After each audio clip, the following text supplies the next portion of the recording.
शुभोदय बच्चों, कैसे आप सब लोग। कल हम गाने वाली चिड़िया पाठ पूरा कर लिए। अभी उस पाठ में आए हुए प्रश्न और जवाब देखेंगे। अधिग्राहिता प्रतिक्रिया पेज नंबर 30 जो है, अधिग्राहिता प्रतिक्रिया के पहला प्रश्न देखिए। कुछ पक्षियों के नाम बताइए। కొంతమంది కొన్ని పక్షుల పేర్లు చెప్పండి అని। तोता, मैना, कौवा, कोयल, कबूतर, मोर आदि कुछ पक्षियों का नाम है। तोता అంటే पैरट, मैना అంటే मैना, నెక్స్ట్ कौवा అంటే क्रो, कोयल అంటే కూకు, कबूतर అంటే पिजियन, मोर पीकॉक। सो इवన్నీ కూడా పక్షుల పేర్లు। संगीत मनोरंजन का एक साधन है, इसके बारे में अपना विचार बताइए। संगीत మ్యూజిక్ అనేది మనోరంజన అంటే ఎంటర్టైన్మెంట్ అందించడానికి ఒక వస్తువు। సో దీని పట్ల మీ ఆలోచన చెప్పండి। संगीत मनोरंजन का एक उत्तम साधन है। संगीत के सहारे ही, संगीत की सहायता से है, संगीत के द्वारा ही हम अपना मानसिक और शारीरिक थकावट जो है, माने मनुष्य जो है सुबह से शाम तक कुछ काम करके थक जाता है, तो थका हुआ उसके शरीर को और मन को थोड़ा मनोरंजन चाहिए। तो ये मनोरंजन जो है, माने कई लोगों की मनोरंजन जो साधन जो है कई प्रकार के हैं। कुछ लोगों को गाना सुनकर अपना मनोरंजन करते हैं, कुछ लोग खेलकर अपना मनोरंजन खेलकर अपनी थकावट दूर करते हैं, कुछ लोग सोकर अपनी थकावट दूर करते हैं। ऐसे कई कामों से हम अपना थकावट को दूर कर सकते हैं। तो हम अपने सुबह से शाम तक माने कुछ एक तरह का रूटीन जो है, माने दैनंदिन कामों से हमारा मन जो है ऊब जाता है। माने सुबह से लेकर शाम तक एक ही काम करना, फिर दूसरे दिन खाना सोना, फिर दूसरे दिन वही काम करना, खाना सोना, ऐसे हर दिन एक जैसा काम करके हमारा मन जो है ऊब जाता है। तो संगीत का ही आश्रय लेकर, हम संगीत का ही सहारा लेकर हम मनोरंजन जो पा सकते हैं। तो यहाँ इसीलिए किसी ने कहा कि संगीत को शिशु, पशु और मानव और सांप भी पसंद करते हैं। सो संगीत को जो है बच्चे, पशु यानी जानवर, मानव मनुष्य और सांप स्नेक ये भी పసంద్ करते हैं। సో సంగీత్ అనేది మనోరంజనకి ఒక ముఖ్యమైన వస్తువు అని చెప్పారు। దీని పట్ల మీ ఆలోచనని వ్యక్తపరచండి అని। సో సంగీత్ అనేది మన మనోరంజన ఎంటర్టైన్మెంట్ అందించడానికి ఒక ముఖ్య వస్తువుగా మారుతుంది, ముఖ్య వస్తువుగా ఉంది। సో సంగీత్ కే సహారే అంటే ప్రతి ఒక్కరు కూడా, అంటే కొంతమంది సంగీత్ అంటే మ్యూజిక్ని ఉపయోగించుకొని వాళ్ళ మానసికంగా ఇంకా శారీరక అలసట ఏదైతే ఉందో దాని ద్వారా, సంగీత్ ద్వారా అలసటని దూరం చేసుకుంటారు। సో మనకి ప్రతి ఒక్క మనిషి కూడా ఉదయం నుండి సాయంత్రం వరకు పని చేసి చేసి అలసిపోతూ ఉంటారు। సో అలసిన ఆ మనిషికి, ఆ మనసుకి, ఆ శరీరానికి కొంత ఎంటర్టైన్మెంట్ అనేది అవసరం అవుతుంది। సో కొంతమంది ఎంటర్టైన్మెంట్ అనేది పాటలు వింటూ అప్పుడు వాళ్ళ అలసటను దూరం చేసుకుంటారు, ఇంకొంతమంది పాటని పాడుతూ వాళ్ళ అలసటని దూరం చేసుకుంటారు, ఇంకొంతమంది ఆడుకుంటూ వాళ్ళ అలసటని దూరం చేసుకుంటారు, ఇంకొంతమంది అంటే మనోరంజన్కి చాలా వస్తువులు అంటే చాలా రకాల, చాలా వివిధ పద్ధతులను ఉపయోగించి ఇవి చేసుకుంటూ ఉంటారు। కానీ మనం ఈ సంగీత ద్వారా కూడా మన థకావట్ అంటే మన అలసట ఏదైతే ఉందో దాన్ని కూడా మనం తీర్చుకోవచ్చు। సో మనం ప్రతిరోజు కూడా ఉదయం నుండి సాయంత్రం వరకు పని చేసి మళ్ళీ ఇంటికి వెళ్ళి భోజనం చేసి తిని పడుకొని మళ్ళీ నెక్స్ట్ డే సేమ్ అదే రొటీన్, ఆ రొటీన్గా చేస్తున్న పని చేస్తూ ఉండటం వల్ల మనసుకి ఒక రకమైన బాధ, ఒక రకమైన పెయిన్ అనేది కలుగుతుంది। సో ఆ పెయిన్ని దూరం చేసుకోవడానికి, ఆ బాధను దూరం చేసుకోవడానికి సంగీతాన్ని ఆశ్రయంగా తీసుకొని, సంగీతాన్ని మనం మన బలంగా చేసుకొని మనం దానితో, ఆ సంగీత్ ద్వారా, ఆ మ్యూజిక్తో మన ఎంటర్టైన్మెంట్ అనేది చేసుకోవచ్చు। సో అందుకని ఎవరో ఒక గొప్ప వ్యక్తులు ఏం చెప్పారంటే, సంగీత్తో అంటే మ్యూజిక్తో శిశు అంటే చిన్నపిల్లలు, పశువులు, మనుషులు ఇంకా పాము కూడా ఇష్టపడతారు. అంటే పాముని మీరు చూస్తుంటే ఆ మ్యూజిక్ వస్తున్నప్పుడు అది డ్యాన్స్ చేస్తూ ఉంటుంది. ఇంకా పిల్లలు కూడా మ్యూజిక్ రాగానే చిన్న చిన్న పిల్లలు అంటే నెలల పిల్లలు కూడా మ్యూజిక్ రాగానే వాళ్ళ కాళ్ళు ఊపటము, వాళ్ళ ఫేస్లో ఎక్స్ప్రెషన్స్ మారటం ఇలా జరుగుతుంది. సో ఈ గొప్పవాడు నిజమే చెప్పారు. ఈ సంగీత ద్వారా, మ్యూజిక్ ద్వారా చిన్నపిల్లలు కానీ, పశువులు కానీ, మనుషులు కానీ, ఇంకా సాంప్ అంటే స్నేక్ కూడా వాళ్ళ ఆనందాన్ని వ్యక్తపరచడం జరుగుతుంది. వాళ్ళు ఇష్టపడుతూ ఉంటారు. నెక్స్ట్, पाठ पढ़िए, अभ्यास कार्य कीजिए. సో ఇక్కడ వాక్యం को सही क्रम दीजिए. సో ఈ మీరు పాఠాన్ని మొత్తం ఆ గానే వాली चिड़िया లెసన్ని మీరు కరెక్ట్గా చదివితే అది ఇక్కడ ఉన్న సెంటెన్స్ ద్వారా ఏది ఫస్ట్ పెట్టాలి, ఏది సెకండ్ పెట్టాలి, ఏది థర్డ్ फोर्थ అనేది చూసుకోండి. చూడండి, तुरंत वह राजा को अपना संगीत सुनाने आ पहुंची. जैसे जैसे वह गाना गाती वैसे वैसे राजा की अस्वस्थता दूर होती. किसानों के द्वारा चिड़िया ने राजा की अस्वस्थता के बारे में सुन लिया था. धीरे धीरे राजा अस्वस्थता दूर हो गई. सो ఇక్కడ ఫస్ట్ వన్ ఏంటమ్మా, किसानों के द्वारा चिड़िया ने राजा की अस्वस्थता के बारे में सुन लिया था.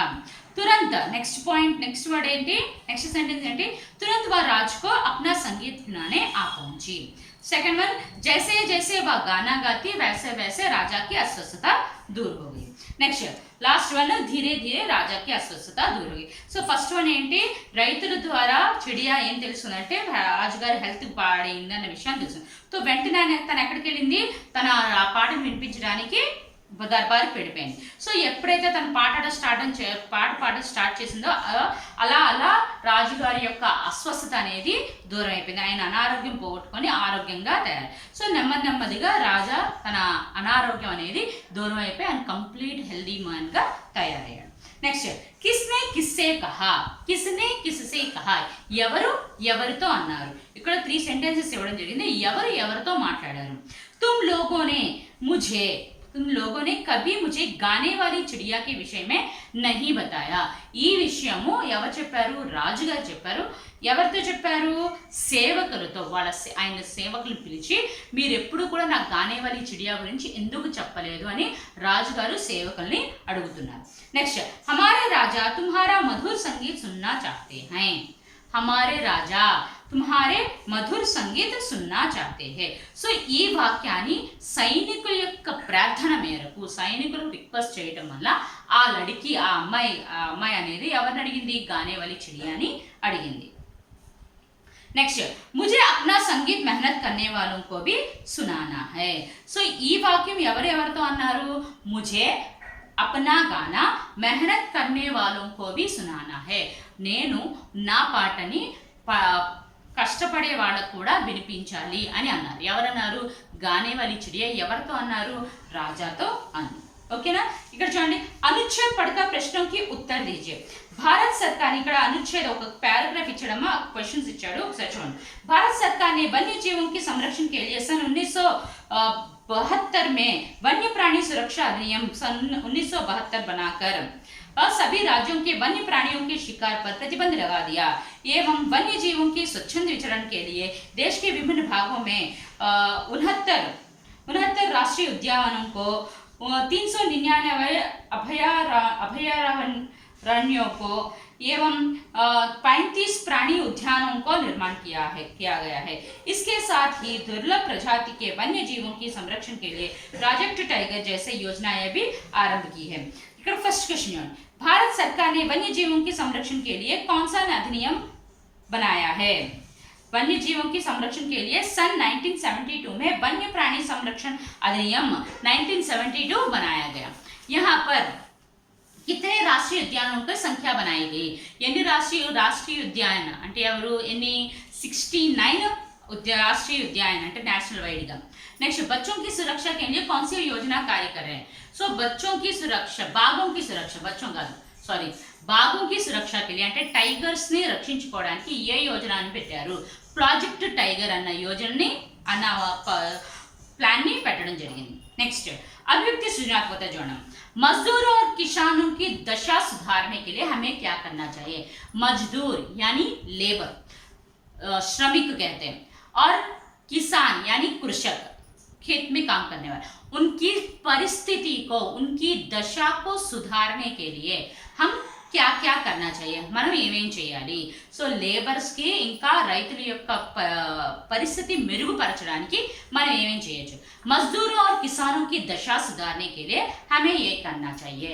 మజ్దూర్ అంటే లేబర్స్ ఇంకా రైతుల యొక్క దశని అంటే వాళ్ళ పరిస్థితిని మెరుగుపరచడానికి మనం కొన్ని పాయింట్స్ మీద ఎక్కువ ఫోకస్ చేయాలి.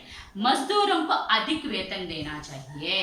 మజ్దూర్ అంటే లేబర్కి ఎక్కువ మనీ అంటే ఎక్కువ శాలరీని అంటే డైలీ వేజెస్ ఏదైతే ఉన్నాయో ఆ డైలీ వేజెస్ని పెంచాలి.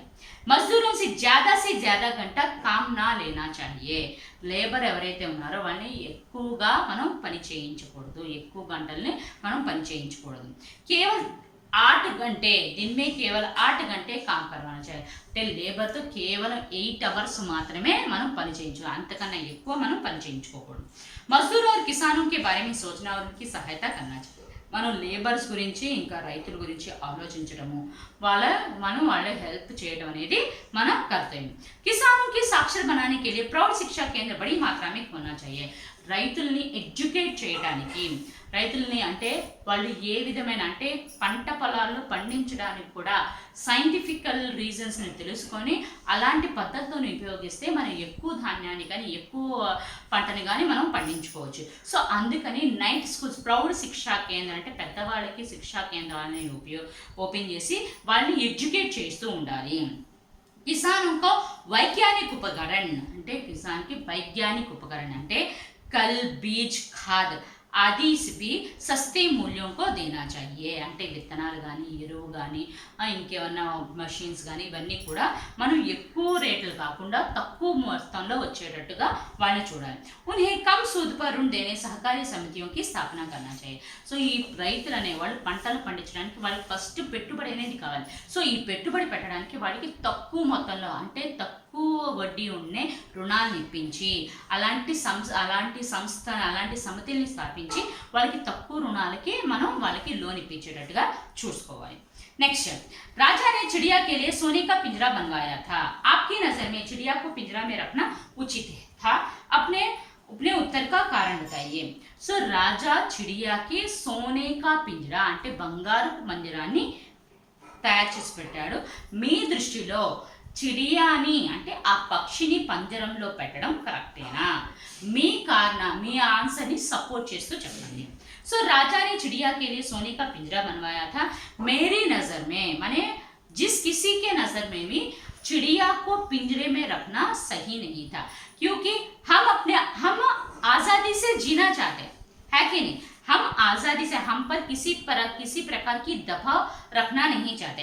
तो हम अपना आज़ादी से जीना चाहते हैं तो हम किसी पक्षी को हम कैद करके कैसे रखते हैं? वो हक हमें कौन दिया है? मेरा प्रश्न यही है. हम आज़ादी से जीना पसंद करते हैं, हम पर किसी प्रकार का दबाव हम पसंद नहीं करते. तो हम किसी एक व्यक्ति को किसी एक प्राणी को कैद कर रखना कहाँ तक उचित है? यानी आप आज़ादी से जीना चाहते हैं लेकिन एक पक्षी को आप कैद करना चाहते हैं, तो ये ठीक बात नहीं है, उचित नहीं है, ये बड़ा अनुचित है. मेरा कारण यह है कि एक चिड़िया को पिंजरा में बंद कर उसकी स्वतंत्रता को बाधा पहुंचाना बड़ी गलती है. क्योंकि अगर पक्षी हो आप हो माने आप आजाद होंगे तो अपने मन के अनुसार माने आप जो कुछ चाहे कर सकते हैं, है कि नहीं. अगर किसी का भी दबाव आप पर हो गए तो आप चैन की सांस भी नहीं ले सकते, है कि नहीं. चैन का सांस भी नहीं ले सकते. तो वैसे ही आजाद हुए चिड़िया को हम पिंजरे में रखकर कैद करके रखना उसकी स्वतंत्रता को बाधा पहुंचती, उसकी आजादी को बाधा पहुंचती है. उसी प्रकार एक चिड़िया के कारण सोने के पिंजरा बनवाना धन का निरुपयोग करना है. माने ये सोने का पिंजरा बनवाना वो भी माने वो सोने के पिंजरे से कोई उपयोग नहीं है, चिड़िया कोई उपयोग नहीं है. तो सोने में पिंजरे में रखकर खुश रह रही है? नहीं, वो सोने का पिंजरे रखने पर भी वह खुश नहीं है, क्योंकि वो पिंजरा जो है उसे एक जेल के समान है. तो जैसे बनाने वाले एक पिंजरा के लिए एक चिड़िया के लिए सोने का पिंजरा बनवाना भी धन को नाश कर रहे हैं, हम क्या करें, धन का नाश करें। तो ये धन को किसी गरीबों को उपयोग करे तो वो उसे एक 4 दिन की रोटी मिल सकती है कि नहीं। पिंजरा बनाने की अपेक्षा वो पैसों से हम किसी गरीब को दे देंगे तो वो उसका जीवन बन सकता है। और यदि मजदूर और किसानों के भलाई में खर्च करे तो बहुत अच्छा होगा। वो पैसा जो है किसी मजदूरों को और किसानों की भलाई के लिए, उनकी अच्छाई के लिए उपयोग करेंगे तो वो धन जो है बहुत ही अच्छा होगा, इससे उनका जीवन भी बन सकता है। సో ఇక్కడ ఏం చెప్పారంటే రాజా చిడియా కోసం బంగారు పింజరాన్ని పెట్టడం జరిగింది। సో నా దృష్టిలో అయితే పింజరాలో పెట్టడం అనేది కరెక్ట్ కాదు, అది చాలా అనుచితం। ఎందుకంటే ఇప్పుడు నువ్వు స్వతంత్రంగా జీవించాలనుకుంటున్నావు, నీ మీద ఎవరైనా ప్రెషర్ పెట్టినా, నీకున్న ఆజాదీని ఎవరైనా లాక్కున్నా నువ్వు చాలా ఇబ్బంది పడతావు, అవునా కదా। సో నువ్వు ఎలాగైతే స్వతంత్రంగా జీవించాలనుకుంటున్నావో వేరే ఒక ప్రాణిని ఒక జైల్లో పెట్టడము, తన్ని పంజరంలో పెట్టి బంధించడం అనేది ఎంతవరకు నీ హక్కు గురించి నువ్వు ఎలా ఆలోచిస్తున్నావో ఆ ప్రాణి కూడా తన హక్కు గురించి ఆలోచిస్తుంది కదా। నువ్వు నీ స్వతంత్రాన్ని బాధపరచకుండా, అంటే నీకున్న రైట్స్ని ఏదైతే నువ్వు యూటిలైజ్ చేసుకోవాలనుకుంటున్నావో సో ఆ ప్రాణి కూడా స్వతంత్రంగా జీవించాలనుకుంటుంది। సో మనం ఎలా అయితే మనం స్వతంత్రంగా ఉండాలి, మన మీద ఎవరి ప్రెషర్ ఉండకూడదు, మనం హ్యాపీగా ఉండాలని ఆలోచించుకుంటున్నామో అలా ఎదుటి వాళ్ళు కూడా అలానే ఆలోచిస్తారు। సో ఆ ఏ ప్రాణినైనా మనం పంజరంలో పెట్టడం, దాన్ని జైల్లో పెట్టడం లాంటిదే। సో మనం దానివల్ల దాని స్వతంత్రతానికి, దాని ఆజాదీకి చాలా బాధ కలుగుతుంది। సో అదే విధంగా ఒక పక్షి కోసము బంగారు పంజరాన్ని తయారు చేయడం కూడా డబ్బుని నాశనం చేయడం। ఎందుకంటే ఆ బంగారు పంజరంలో పెట్టడం వల్ల, ఆ పంజరంలో ఉండటం వల్ల చిడియాకి ఏం మేలు జరగదు। తను కూడా ఎలాంటి పంజరం వేసినా, అది ఒక లోహాతో చేసినా సరే ఆ పంజరంలోనే ఉండాల్సిందే। ఆ బంగారాన్ని ఏం తినదు కదా, తింటుందా, ఏమీ తినదు। సో ఆ బంగారం పంజరాన్ని తయారు చేయడం కూడా డబ్బుని నాశనం చేయడం। దాని బదులుగా ఆ డబ్బుని ఒక పేదవాడికి కానీ, ఒక లేబర్స్కి కానీ, ఇంకా శ్రమికులకు కానీ, ఇంకా రైతులకు కానీ ఇస్తే వాళ్ళతో వాళ్ళ జీవితాన్ని కూడా మనం మార్చవచ్చు, అర్థమైందా। సో అందుకని ఎవరిని కూడా వాళ్ళ స్వతంత్రతకి బాధ కలిగించే పనులు మనం చేయకూడదు, అది తప్పు। नेक्स्ट, दूसरों के काम आने में ही जीवन का सच्चा सुख निहित है, इस पर अपने विचार बताइए। ఎదుటి వాళ్ళకి పనికొచ్చే పని చేస్తే మనకి నిజమైన ఆనందం దొరుకుతుంది, దాని పట్ల మీ ఆలోచన చెప్పండి। मानव सामाजिक प्राणी है, अपने हित के साथ साथ दूसरों की भलाई करने के बारे में भी सोचना ही है। మానవ సామాజిక ప్రాణి है, మనిషి అనేవాడు సమాజంలో నివసించే ప్రాణి।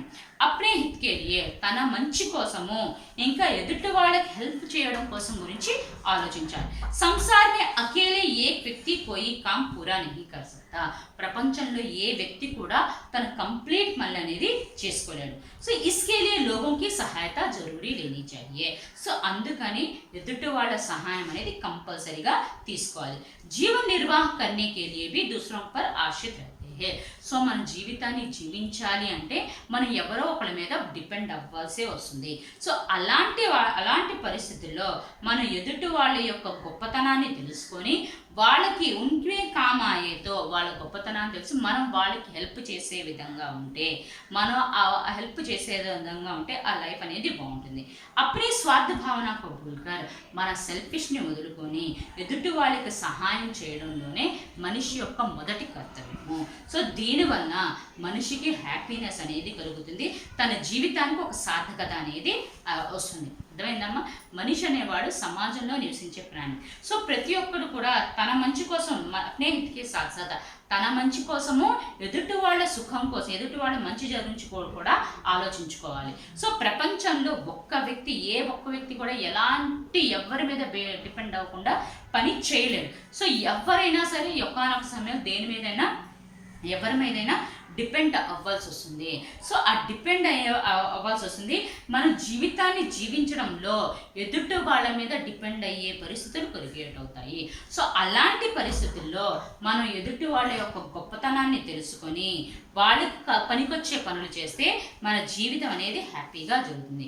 సో అప్పుడే స్వార్థ భావన భూల్కర్ మన స్వార్థాన్ని మర్చిపోయి మనం ఎదుటి వాళ్ళకి సహాయం చేస్తే అది మానవునికి మొదటి కర్తవ్యం. సో ప్రతి ఒక్కరు కూడా ఎదుటి వాళ్ళకి హెల్ప్ చేసే విధంగా ఉండాలి. ఇస్తే మానవ సుఖి ఆర్ సార్థక్ వ్యక్తి బన్ సక్తే. దీనివల్ల మనిషి అనేవాడు హ్యాపీగా ఉండగలడు, ఇంకా ఒక మంచి వ్యక్తిగా కూడా పేరు తెచ్చుకోగలడు. ఓకే అమ్మా, అర్థమైందా ఇంతవరకు? రేపు సారాంశ్ ఎక్స్ప్లెయిన్ చేస్తాను. సారాంశ్ ఇంకా సంవాద్ రూపు మిగతా క్వశ్చన్స్ అనేవి చూస్తాను. ఈరోజు హోంవర్క్ అమ్మా,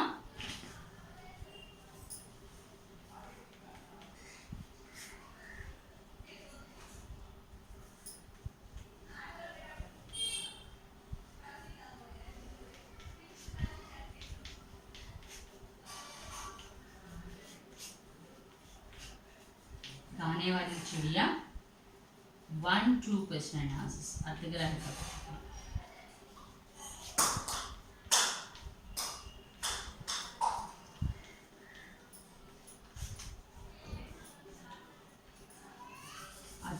प्रतिक्रियाలో 1-2 क्वेश्चन आंसर्स.